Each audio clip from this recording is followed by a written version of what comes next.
A mí lo que me preocupa de todo esto es que lo que yo veo es que Petro lo que está es montando, buscando por todos los medios cómo es que se va a quedar 15 años en el gobierno. Detengámonos ahí. Detengámonos ahí, que me parece muy importante. ¿Usted cree que todo lo que está, todas las movidas económicas del presidente Gustavo Petro son para quedarse después del 2026? No tengo ninguna duda que él quiere quedarse por lo menos 15 años. Y le voy a dar algunas medidas. Por ejemplo, el tema de las medidas económicas. Todos sabemos que hay un déficit fiscal muy grande en Colombia. Es decir, que estamos gastando mucho más de lo que el gobierno recibe en impuestos. Entonces uno pensaría, cualquier economista racional, ¿y por qué estamos gastando tanto? Porque en medio del tema de la pandemia, además, el gobierno comenzó a dar muchos subsidios y a gastar mucho dinero al debe. Y entonces hoy tenemos es que comenzar a pagar a cerrar ese hueco. Entonces lo que el gobierno debería hacer con la reforma tributaria y demás es ver cómo es que vamos a reducir ese déficit fiscal. Pero el gobierno en ningún momento ha dicho que van a reducir el déficit fiscal, lo que van es a gastar más y más y más, aunque haya una inflación gigante en el futuro, aunque haya unos intereses altísimos en el futuro, porque el gobierno, como tiene que salir a pedir plata prestada al mercado, entonces sube las tasas de interés, eso va a generar desempleo. Pero entonces, ¿a qué voy? Yo quiero hacer un listado de algunas cosas que está haciendo Petro. Señor. Para quedarse.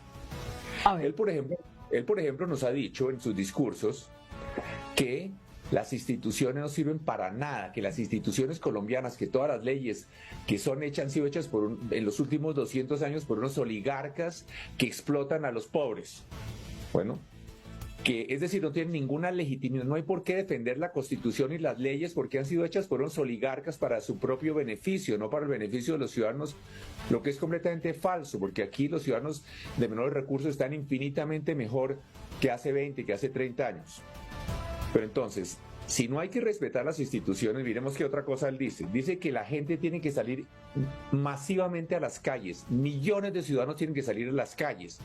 Que eso es lo que va a hacer que se pueda hacer un gobierno. Es con presión de la gente en las calles, ¿no?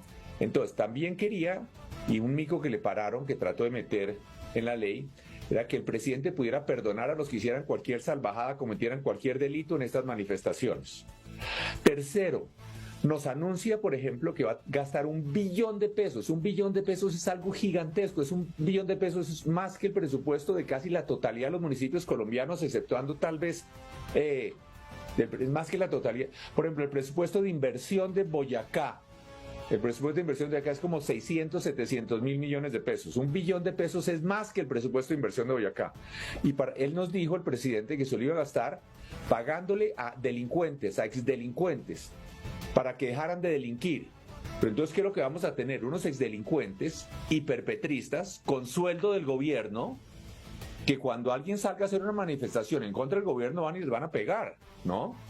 Y ya en Bogotá, cuando fue alcalde, Petro tuvo un grupo de jóvenes como cuasi delincuentes y demás hiperpetristas. Entonces, muy peligroso este $1 billón que se va a gastar en crear una especie como de milicias bolivarianas como lo que hay en Venezuela. Otra cosa que nos ha dicho que va a hacer, que suena bonito al comienzo, que va a ser programas de salud a su hogar, que va a tener decenas de miles de personas, cientos de miles, trabajando para hacer salud preventiva, como lo que hacen con los médicos cubanos en Venezuela. Lo que pasa es que en Bogotá ya lo hizo. Y la inmensa mayoría de esas personas que hacían salud a su hogar, entre comillas, no tenían, la mayoría, 80%, no tenían ninguna formación médica.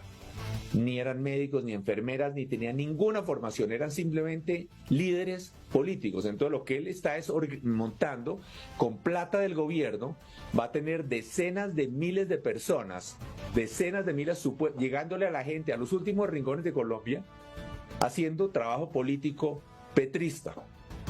Entonces, ahora sumémoslo de las pensiones. Pues va a regalar estas pensiones de 3 a 3 millones de viejos, que maravilloso que lo haga, pero lo que es grave es que lo hace sin una fuente de recursos, simplemente gastándose unos ahorros de unos ciudadanos y dejando un hueco gigantesco financiero hacia el futuro. Entonces todo esto a mí me parece, el tema de fondo no, aquí hay dos problemas distintos.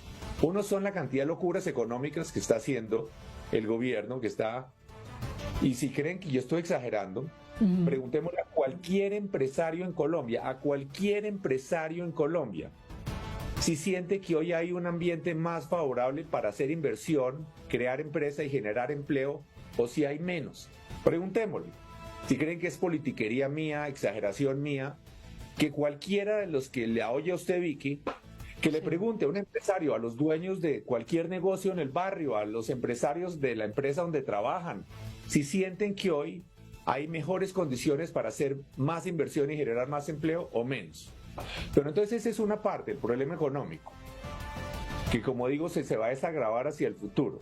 Pero la otra parte es este problema político, que yo tengo mucho temor.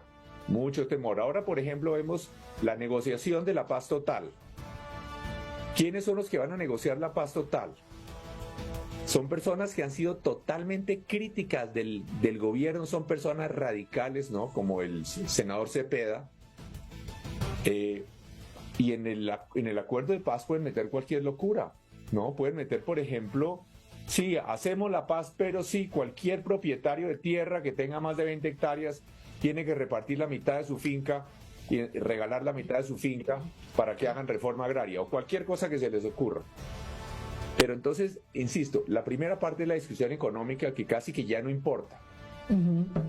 Y la otra es que todo eso está orientado es a buscar a las buenas o a las malas, de una manera u otra, que el presidente Petro se quede mucho tiempo en el gobierno, que es lo que me preocupa a mí.